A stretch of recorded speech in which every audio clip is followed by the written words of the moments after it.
What's going on, everybody? Welcome back to Full Throttle Drive. Thank you so much for joining me on today's video. So we have some more exciting news. It seems like more and more we're getting leaked photos from the C8 mid-engine Corvette, and it is so exciting because as we get closer to whenever that unveiling date will actually be, it seems like at least we get some of this leaked information to tie us over. And today we have the digital gauge cluster in the front of the car. Now, we already had some leaked images from the interior of the C8 Corvette, but nonetheless we never actually saw the full digital display, and we finally get to see it today. So let's go ahead and check it out. Now, the first image that you can see here is pretty much the best image we have of the digital display cluster, and it looks really nice. It has a very modern feel to it, and of course, as we know, the C7 was the first Corvette to actually get the new upgraded digital kind of gauge cluster where the tachometer sits, and this looks like they've actually pushed it to the next level. It looks like a little bit of a newer screen, but although even larger. It is what we believe to possibly be a 12-inch wide display for the front gauge cluster. Now, obviously, as we take a look at this, we're going to see a few things. Now, obviously, they've tried to tape over the logo. They don't want you to see the Corvette logo that's there on the steering wheel, which looks like, as we saw earlier, a flat bottom steering wheel, which is going to be really nice for some of that more performance driving. But nonetheless, we still see the Corvette logo, and I don't know if you guys can already see that, but look in the background, you can actually see in the tachometer settings the Corvette logo, so that we know this is going to be the Corvette. You wouldn't see that logo on any other vehicle. So lo and behold, it looks like we have that. The other nice thing is we do see those bigger, beefier paddle shifters. That is a really nice sight to see. A lot of people complained about the previous paddle shifters. Now, we saw this a little bit in the leaked images already, but there we kind of reinforced that we're going to have some nicer paddle shifters going forward. Now, obviously, lit up in orange is the check engine light. We don't exactly know why that is there. We have seen that before on leaked images of cars. A lot of the times when they're in a testing phase, they're actually taking data, and sometimes that can leave the check engine light on. There can be a whole host of reasons, but obviously we don't believe that there's any major issues for this light to be on. Another thing though, I do want to comment is look at the G meter. A lot of these G meters that come on the cars nowadays, they go up to about 1 G, and this actually has a 1.25, which is a pretty large improvement over even the C7's G meter G-force scale. Now, as we actually look at the display, it looks very clean and crisp. I really like the look of it, and I think the color scheme they got, my guess is just like in the C7, when you change through different driving modes, that will change, and that's something really neat when you go to the digital display, as well as it being very, very responsive. So this is all really nice stuff to see. They've obviously tried to kind of hide some of the other interior. They've got some pieces of mesh over the actual interior, but nonetheless, we definitely know this looks to be like the C8 Corvette. Now, the second photo you see here is really just a blown up version of the previous photo. It kind of cuts out some of the stuff we don't need to see. And again, we just get a better idea of what we're seeing. Pretty much the same thing. It looks like there is a distance meter, how much actual distance you have on the tank of gas. Some of the features that will come, and this is probably driving in eco mode, and you can actually see your oil temperature right there, 183 degrees, and just a few other small odds and ends. But one thing I do want to notice, and someone pointed out in the comments as I was reading on the forums, is that the 0 to 1, it looks like it's kind of sitting at 700 RPM, right under the 1000 RPM threshold, and someone made the comment that this is exactly what their new Chevrolet does for the stop-start feature.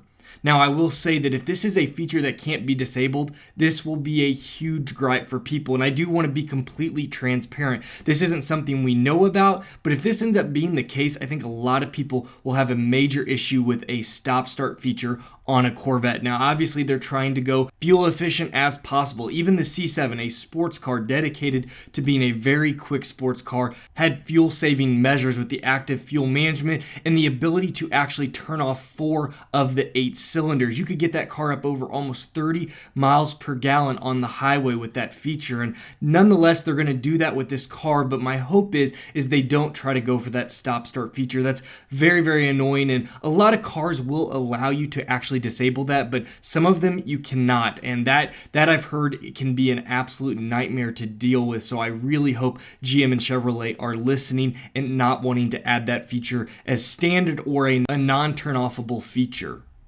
The third photo that we have really just mirrors the first one. It's a little bit different. You can see the individual's hand. Either he's trying to block the photos, we're not really sure. But one thing I did forget to mention when I was first talking about the first photo is it looks like they do have some tape over a few of the buttons. And if we take a look in the actual first shot, the right side of the steering column where the buttons are, none of it's taped up, but the left side has a small piece of tape. They are trying to hide something, and we've already seen what we believe to be the lift system, the front lip lift system, so we don't think it's there on the steering wheel, but there is something up there that we have not seen that GM is trying to hide from us. Now, moving on to the next picture, we see the rear view mirror, and what we can see is this nice aggressive kind of rounded edges that come up, and it looks like the rear visibility is very good. I'm not seeing any issue with seeing into that mirror from this angle and looking at the back. Sometimes with a mid-engine vehicle, especially some of the past Lamborghinis that actually had some of that slatted in the back, instead of a glass engine bay cover, it would actually block a lot of your visibility. And when you're driving, even though it's neat to drive a Lamborghini, that became a huge problem for a lot of people. But here, that does not look to be the problem. That's very nice, especially since the C8 will probably be a daily driver for a lot of individuals. They want a lot of those nice features. It won't just be a track toy.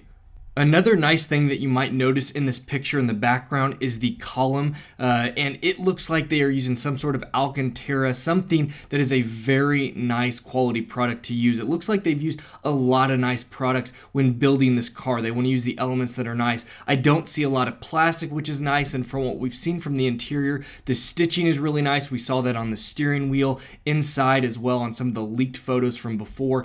Everything looks really nice. A lot of metal, a lot of Alcantara. It looks like they're really trying to push the boundaries of what they've done, even from the improvement we saw for the C7. From the C6 to the C7 was a major improvement. It was the first time Chevy showed what they were capable of with interiors on their sports car lineup, and this looks like they're trying to even further that. They really want to compete with the high-class sports cars like Ferrari and Lamborghinis, and it looks like, from what we're seeing so far, that very well may be the case. Well, everyone, there you have it. That is the newest leaked images of the gauge cluster for the upcoming C8 mid-engine Corvette. I'm really excited for this car, and I cannot wait for it to finally debut, as I'm sure many of you have the same feelings. But what are your guys' thoughts? As always, leave them in the comments below. I'm curious as to what you think. What do you guys think also of some of the newest renderings that we've seen? I think the car is really shaping up, and as I've said before, we believe that the upcoming summer will be when they'll finally unveil that. We don't know at what type of event Chevy may actually put on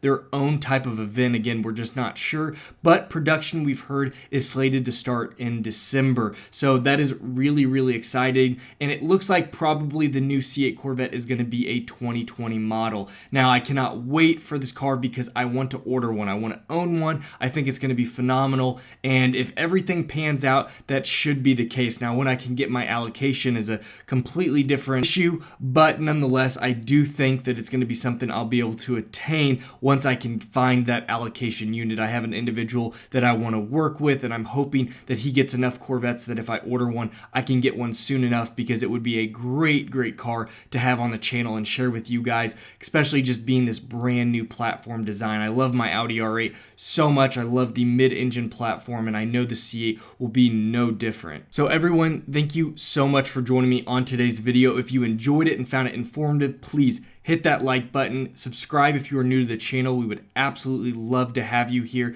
As always, take care. We'll see you next video.